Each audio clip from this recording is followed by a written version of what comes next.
Today's book, The Whole Soy Story, The Dark Side of America's Favorite Health Food, by Dr. Kaayla T. looks at the incredible journey of the soybean, a tiny legume that has had an enormous impact on our diets, economies, and even our health. The soybean was revered as a national treasure in ancient China, earning the nickname the yellow jewel. It is also one of the 5 sacred grains in Chinese culture, alongside rice, millet, barley, and wheat. But here's the twist. Despite their admiration, the Chinese didn't eat soybeans.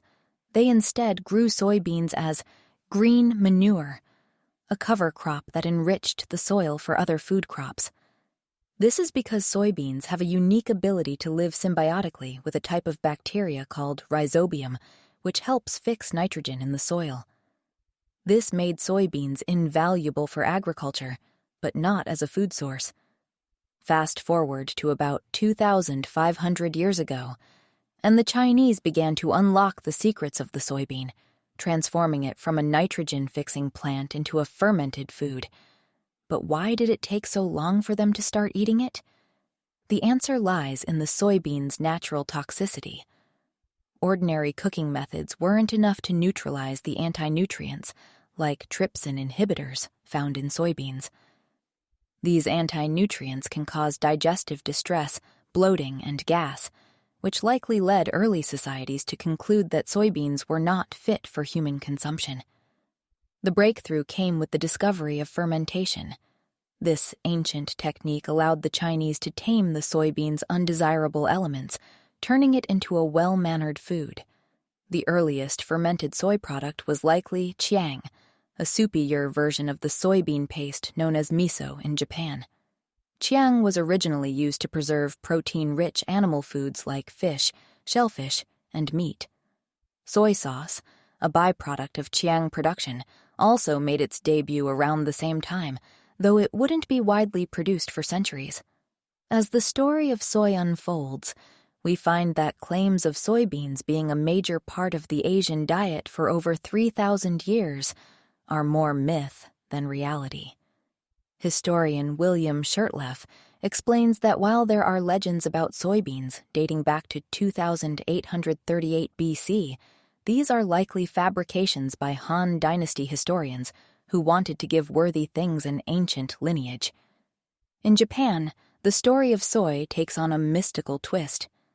Mythology tells us that the goddess Ogetsu Hime gave birth to fermented soybeans for future generations. History, however, credits Buddhist priests with the research and development of miso, which arrived in Japan with Chinese missionary priests between 540 and 552 AD. By the 12th century, samurai warriors popularized a cuisine centered around grains, supported by miso soup, vegetables, and small amounts of fish or tofu. It was during this time that soy and grain-based miso began to play a significant role in the Japanese diet.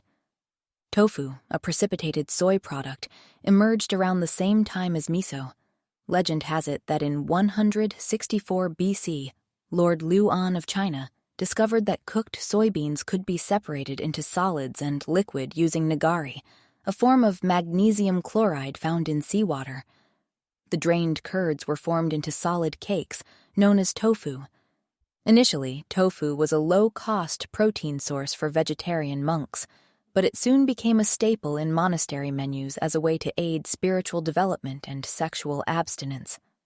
Recent studies suggest that the plant form of estrogens in soy can lower testosterone levels, which may have been a factor in its adoption.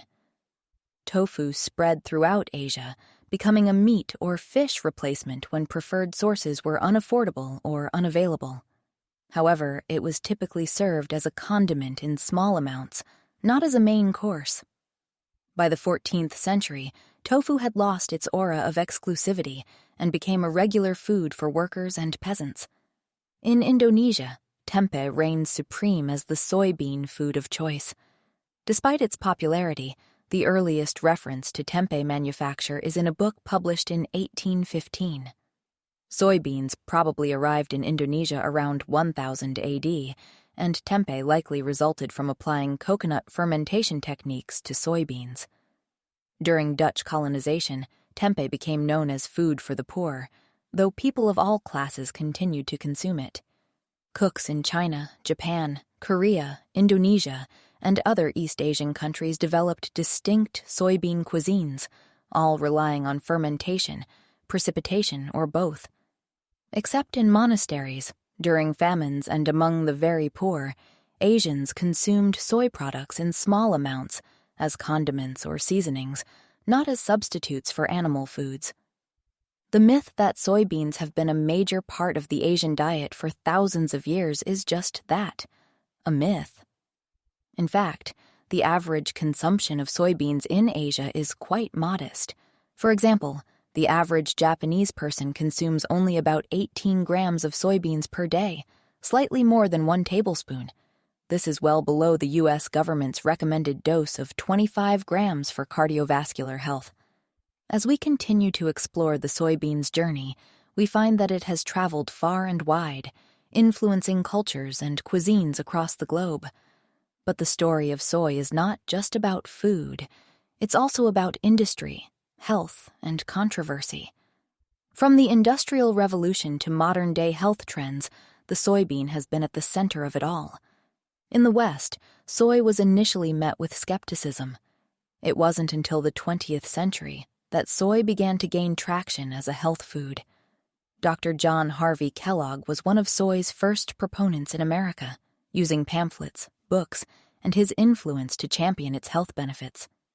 Henry Ford also saw the potential of soy, investing heavily in research to develop industrial uses for the plant, including soy plastics for car bodies. Despite these efforts, soy has struggled to shake off its image as a poverty food or hippie food. However, the soy industry has been relentless in its marketing, promoting soy as an upscale health food that can prevent heart disease, cancer, and menopausal symptoms. This strategy has paid off, with soy food sales growing from $852 million in 1992 to $4 billion in 2003. However, the soy industry's claims are not without controversy. Critics argue that the health benefits of soy are overstated and that the industry has downplayed the potential risks. For example, the phytoestrogens in soy have been linked to endocrine disruption, thyroid problems, and even cancer. While some studies suggest that soy might offer health benefits, others warn of the dangers of consuming too much. The soy industry has also been criticized for its environmental impact. Soybean farming has led to deforestation, loss of biodiversity, and the displacement of indigenous peoples. The demand for soy has turned vast areas of the Amazon rainforest into farmland, contributing to environmental degradation. As we wrap up, it's clear that the story of soy is complex and multifaceted. It's a tale of ancient traditions, modern industry, and ongoing controversy. The soybean has come a long way from its humble beginnings as a nitrogen-fixing plant in China. Today, it plays a significant role in our diets, economies, and environment. But as consumers, we must be vigilant and informed. The soy industry's marketing tactics are powerful, and the health claims can be misleading. It's up to us to weigh the evidence, consider the risks, and make choices that are right for our health and the planet. This has been a BrightLearn video from BrightLearn.ai on the book The Whole Soy Story, The Dark Side of America's Favorite Health Food by Dr. Kaayla T. Daniel. Visit BrightLearn.ai for more fascinating videos like this one, and visit naturalnews.com for full editorial coverage and breaking news on critical stories that keep you informed and aware of what's really going on.